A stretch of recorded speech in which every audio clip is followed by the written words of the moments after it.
వసు అక్క ప్లేస్ లో నేనుంటుంటే అత్తయ్య గారి కోసం నేను డబ్బులు ఖర్చు పెట్టుండేదాన్ని. అత్తయ్యకి పెట్టిన ఖర్చు కూడా లెక్కలోకి తీసుకుంటే తనేం కోడలన్నయ్యా? తన స్వార్థం తను చూసుకుంటే అప్పుడు తను ఈ కుటుంబంలో సఫరాలు ఎలా అవుతుంది? వసు ఏ స్వార్థం చూసుకోలేదు. అత్తయ్యకి డబ్బు ఖర్చు పెట్టాను కాబట్టి ఆ డబ్బు తీసేసి మిగతా డబ్బులు ఇస్తాను అనట్లేదు. ఇప్పటికీ మొత్తం డబ్బులు ఇస్తాననే మొండి పట్టుదలతో ఉంది. అంత గొప్ప వ్యక్తిత్వం వసూది.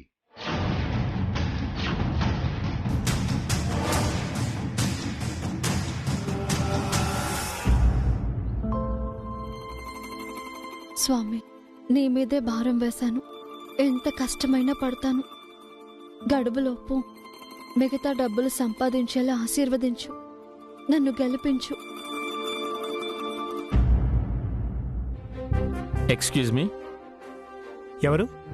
జయంతి మేడం గారు ఉన్నారా సార్? మా అమ్మే, చెప్పండి. మేడం గారు డిజైన్ చేయమని శారీ ఇచ్చారు. డిజైన్ చేసి తీసుకొచ్చాను. మేడంని పిలుస్తారా? ఒక్క నిమిషం. అత్తయ్య, ఎవరో వచ్చారు.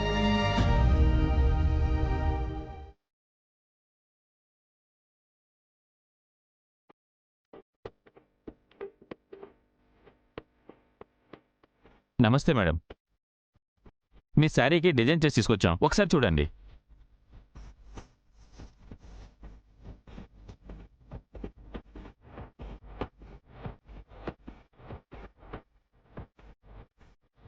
Thank you very much. Damage అయినట్టు అసలు తెలియడం లేదు. చాలా బాగా డిజైన్ చేశారు. Thank you madam. ఏమండి, ఆయనకి 30,000 ఇవ్వండి.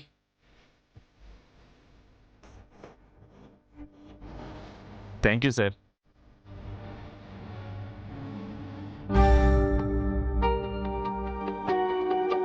వసుంధరా మేడం, మీరేంటి ఇక్కడ ఉన్నారు?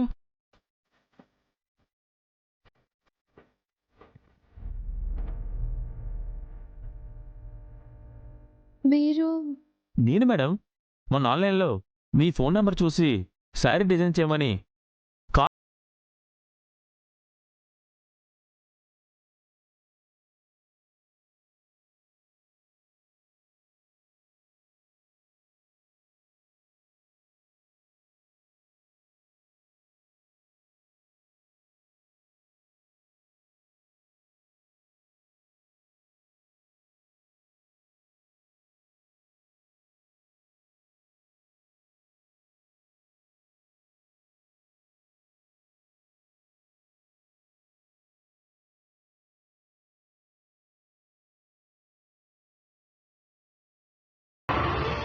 చాలా థ్యాంక్స్ మేడం.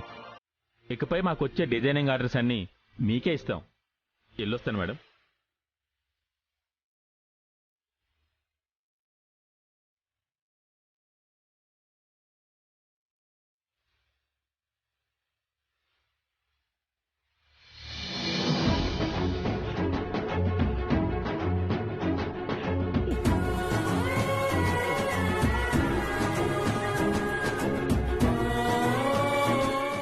మమ్మీ, టైం అవుతుంది.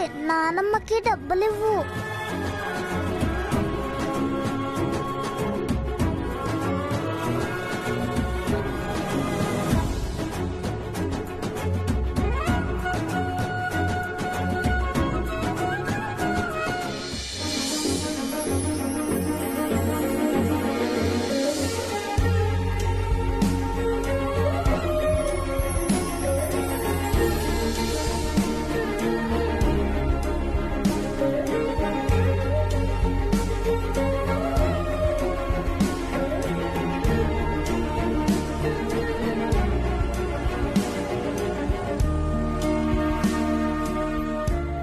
$50,000 గడుపు లోపల నేను మీకు ఇస్తానన్న డబ్బులు. తీసుకోండి అత్తయ్య.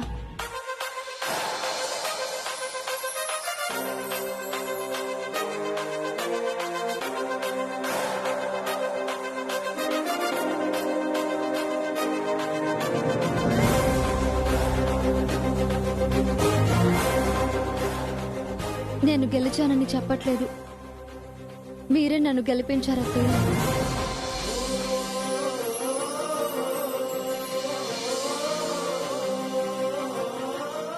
నా దగ్గర 35,000 ఉన్నాయి, మిగతా 15,000 మీరిచ్చినవే.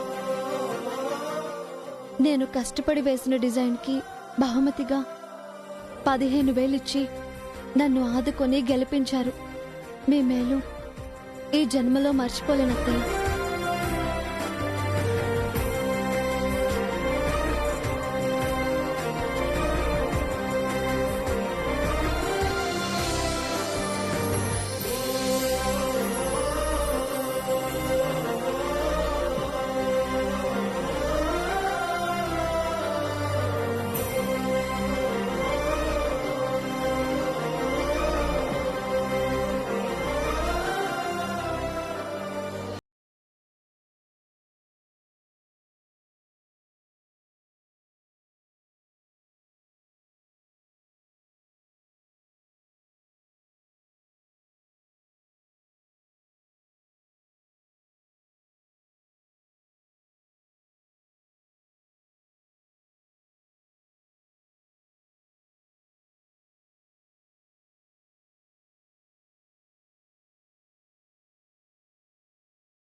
నువ్వు చేసిన ప్రార్థనలు ఫలించాయి.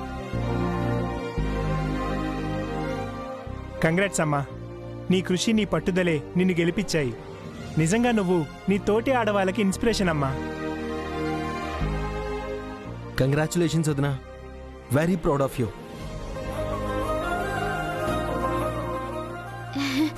కంగ్రాట్స్ అక్క. మా వదిన వల్లే నువ్వు గెలిచావు, అది గుర్తుపెట్టుకో అమ్మా. గెలిచానని గర్వంతో విర్రవీక్కు.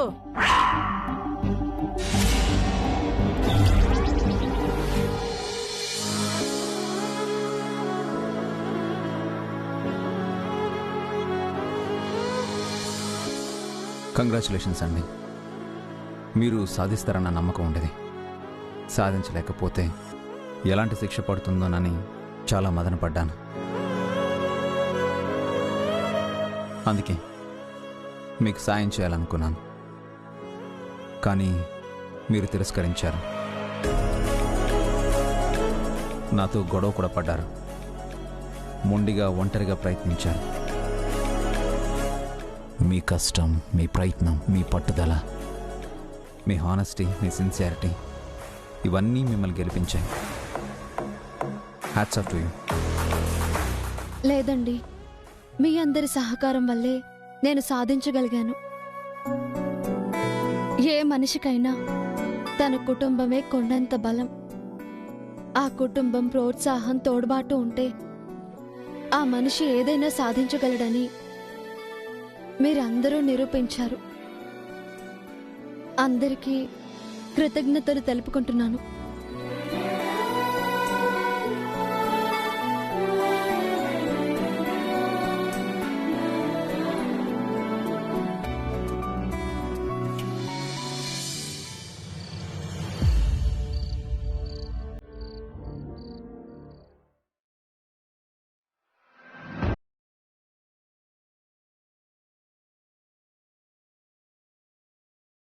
వసు అక్క ఓడిపోతుందని కలలు కన్నాం. వసుని ఓడించడానికి బోలెడన్ని ప్లాన్లు వేశాం. వేసిన ప్రతి ప్లాను వసు అక్కకే ప్లస్ అయింది. చివరికి అదే గెలిచింది. అందరూ దాన్నే పొగిడారు. మనం ఒకటి అనుకుంటే జరిగింది వేరొకటి. దేవుడు లేనే లేడే లేడు. ఉన్నా మన పార్టీలో లేడు. ఆ వసుకి సన్మానం, మనకి అవమానం. మీ ఇద్దరికి చెరో బహుమానం. బహుమానమా? You mean gift? ఎస్, మీ ఇద్దరికి చెరో గిఫ్ట్ ఇవ్వబోతున్నాను. మేవేం సాధించామని మాకు గిఫ్ట్ తీసుకొచ్చా? అఖిల్ మనకి గిఫ్ట్ ఇవ్వాలంటే మనం ఏదైనా సాధించాలా ఆంటీ? అఖిల్కి మన మీదున్న ప్రేమ చాలదు? బాగా చెప్పావు బంగారం. మీరంటే నాకు పిచ్చి ప్రేమ. మరి అంత ప్రేమ ఉంటే డబ్బుల కోసం నా రింగు తీసుకున్నావేంటి? అబ్బా ఆంటీ, అఖిల్ జోక్ చేసుంటాడు. ఆ చిన్న రింగుకి బదులు పెద్ద రింగ్ తెచ్చుంటారు కదా అఖిల్? అవును, పెద్ద గిఫ్ట్ తెచ్చాను. చెప్పానా ఆంటీ? అఖిల్ కి మనం అంటే లవ్. అఖిల్, నాకేం తెచ్చావు? నీకు చాలా పెద్ద గిఫ్ట్ తెచ్చాను. తులమో 2 తులాలో కాదు, ఏకంగా 1/2 కిలో బరువుండే బహుమతులు తెచ్చాను. 1/2 కిలోనా? త్వరగా బహుమానం చూడాలనుంది చిన్నోడా. ఓకే, ఇద్దరు కళ్ళు మూసుకుని చేతులు చాచండి.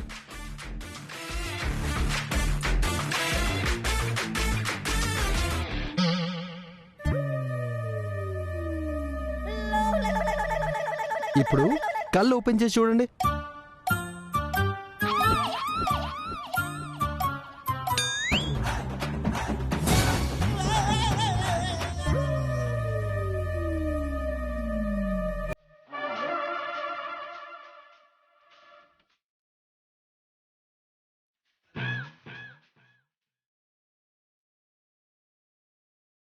ఏంటి అఖిల్ ఇవి? భజన తాళాలు ఇచ్చావేంట్రా? ఇప్పుడు మీకు వీటి అవసరం చాలా ఉంది. తీరిగ్గా కూర్చుని ఒకరికొకరు భజన చేసుకోండి. నీ కంటికి మేము ఎలా కనిపిస్తున్నాం అఖిల్? పని పాట లేని సోమరిపోతలో బద్దకచ్చలు అనుకుంటున్నావా? అయ్యయ్యో, నేనెందుకు అలా అనుకుంటానే? మీరు చాలా పనులు చేస్తున్నారు కదా, కష్టపడి ప్లాన్లు వేస్తున్నారు. వసువదిని ఓడించాలని ఎన్నో కుట్రలు కుతంత్రాలు చేశారు. వదిన సితార్ పాటలు చెప్పాలనుకుంటే ఇంటికొచ్చిన పిల్లల్ని వెనక్కి పంపించారు. ఆన్లైన్లో పాటలు చెప్పాలనుకుంటే వైఫై కేబుల్ని కట్ చేయాలనుకున్నారు. పెయింటింగ్స్ వేస్తుంటే కలర్స్ పడేశారు. డిజైనింగ్ పోటీకి వచ్చారు. మీరు ఎన్ని చేసినా వదినే గెలిచింది. ఎప్పటికైనా చివరికి గెలిచేది మంచే. మీలాంటి వాళ్ళ కుట్రలు కుతంత్రాలు మట్టిలో కలవాల్సిందే. మీరు మారతారని ఇదంతా చెప్పట్లేదు. మీలాంటి వాళ్ళు ఎప్పటికీ మారరు. అందుకే తాళాలిచ్చాను, భజన చేసుకోండి, బాగా చేసుకోండి. ఓకేనా?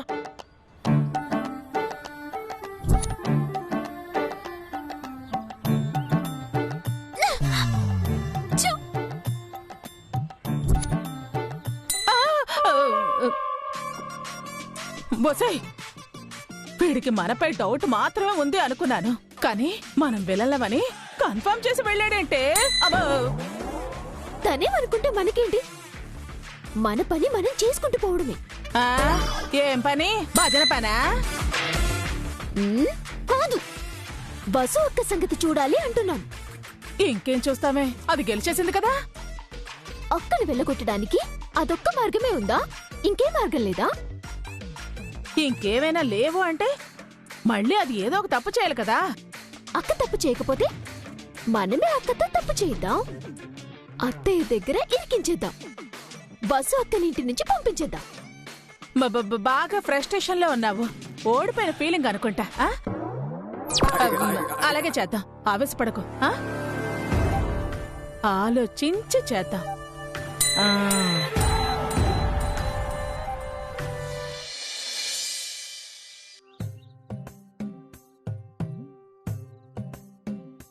నానా, ఇదిగోండి. అఖిల్, భాస్కర్ ఎక్కడా? అర్జెంట్ వర్క్ ఉందని ఎర్లీ మార్నింగ్ ఆఫీస్కి వెళ్ళానన్నా.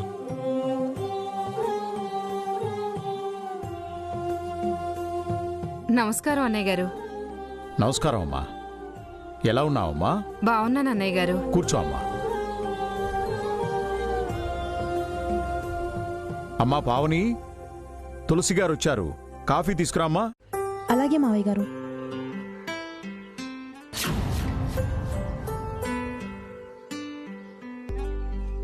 ఎవరాంటి ఆవిడ? తులసి అని మనకు కాస్త దూర బంధువులే.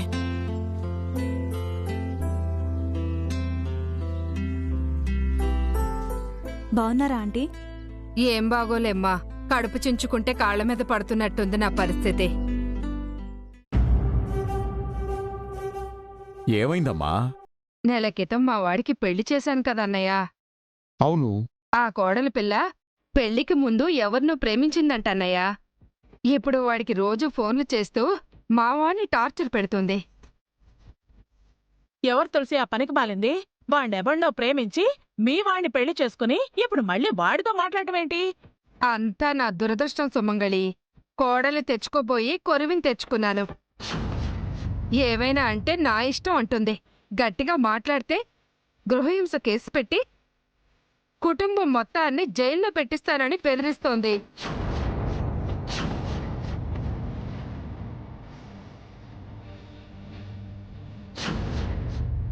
అలాంటి అమ్మాయిని ఎందుకు బేర్ చేస్తున్నారంటే డైవర్స్కి అప్లై చేయండి. అవునండి, అలాంటి అమ్మాయితో వేగడం చాలా కష్టం. విడాకులు తీసుకుని విడిపోవటమే మంచిది. అందుకే వచ్చానమ్మా. అన్నయ్య, మీకు తెలిసిన మంచి లాయర్ ఉంటే చెప్పండి. దాని గోల పడలేకపోతున్నాను. బయట తెలిస్తే పరువు పోతుంది. తొందరపడకండి ఆంటీ. కోర్టుకు వెళ్ళినా పరువు పోతుంది. ఈ సమస్యకి పరిష్కారం విడాకులు కాదు. అవునమ్మా, ఒకసారి ఆ అమ్మాయిని పిలిపించు, నేను మాట్లాడతాను. అలాగే అన్నయ్య.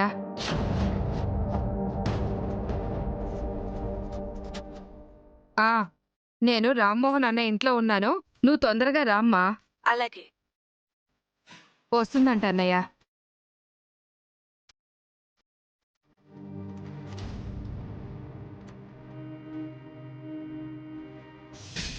ఏంటి, నా గురించి ఊరంతా చాటింపేస్తున్నారా?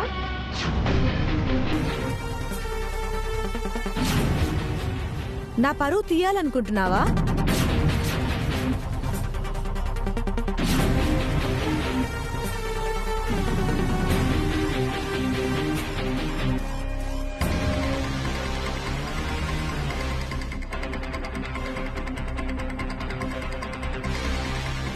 నాకు తనంటే ఇష్టం. అంత ఇష్టం ఉన్నప్పుడు వేరొకరిని ఎందుకు పెళ్లి చేసుకున్నావు? మా వాళ్ళు నాకు బలవంతంగా పెళ్లి చేశారు.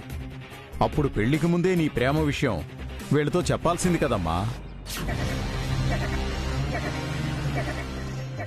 ప్రేమ విషయం దాచిపెట్టి పెళ్లి చేసుకోవడం తప్పు కదా. పెళ్ళయ్యాక అతనితో కాంటాక్ట్లో ఉంటూ అత్తింటి వారిని ఇబ్బంది పెట్టడం, మానసిక క్షోభని కలిగించడం, బెదిరించడం మంచిదా చెప్పు? నా ఇష్టం అంకుల్. నేను ప్రేమించడం తప్పు కాదు. నాకు బలవంతంగా వేరే వాళ్లతో పెళ్లి చేయడం తప్పు. అందుకే పెళ్లికి ముందు నేనే విషయం చెప్పలేదు. నా పుట్టింటి వాళ్ళు ఎలాగో నా మాట వినలేదు. అత్తింటి వాళ్ళు కూడా వినకపోతే అన్నంత పని చేస్తాను. Shut up.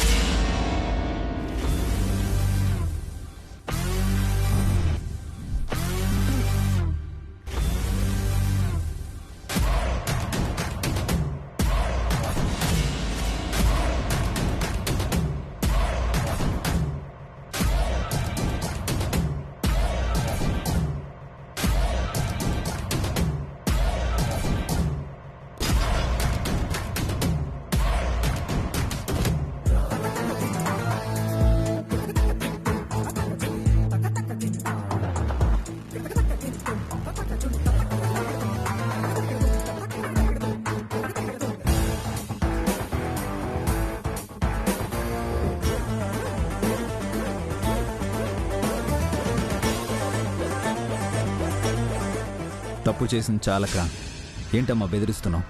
నేనేం తప్పు చేశాను? ప్రేమించడం తప్పా? మీరు ప్రేమించడం తప్పు కాదు. మీకిష్టం లేని పెళ్లి చేసి మీ వాళ్ళు తప్పు చేశారు కాదన్న. కానీ మిమ్మల్ని పెళ్లి చేసుకున్న మీ భర్త ఏం తప్పు చేశాడు?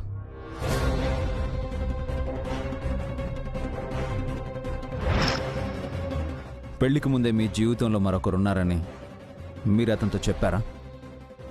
మీ వాళ్ళు బలవంతంగా పెళ్లి చేశారని మీరు కూడా మౌనంగా తాళి కట్టించుకుంటే ఎలా?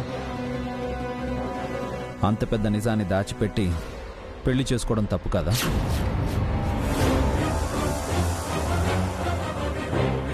ఎలాగైనా మీకు అరేంజ్డ్ మ్యారేజ్ చేయాలని మీ పెద్దవాళ్ళు నిజం దాచుండొచ్చు. ఇష్టం లేని పెళ్లి చేసుకోవాల్సి వచ్చినప్పుడైనా మీరు నిజాన్ని నిర్భయంగా చెప్పాలి కదా.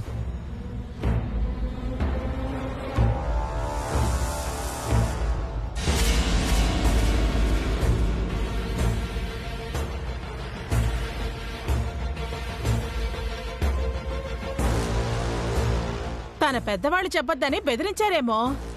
పెద్దవాళ్ళని కాదని తను నిజం ఎలా చెప్తుందబి? అలాంటప్పుడు ఆ ప్రేమను మర్చిపోవాలతే. మళ్ళీ లవర్తో మాట్లాడుతూ భర్తకు ద్రోహం చేయకూడదు. అసలు నిజం దాయడమే పెద్ద ద్రోహం, మోసం.